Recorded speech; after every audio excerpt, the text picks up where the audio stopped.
మౌనంగా ఉండడం అంటే మనం ఇంకో మార్గం ద్వారా మన వాదనను కొనసాగించడం.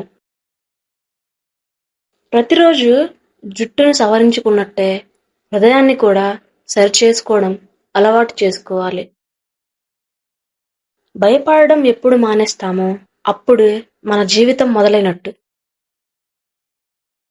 ఒకరి కింద బానిస బతుకు బ్రతకడం కంటే పైకి లేచి ప్రాణాలు వదిలిపెట్టడం మేలు. చివరి వరకు పోరాడగలిగే ధైర్యం ఉంటేనే ఎలాంటి పరిస్థితులైనా విజయం సాధించొచ్చు. జీవితంలో ఏదైనా సాధించాలి అనుకుంటే అన్నీ కోల్పోవడానికి సిద్ధంగా ఉండాలి.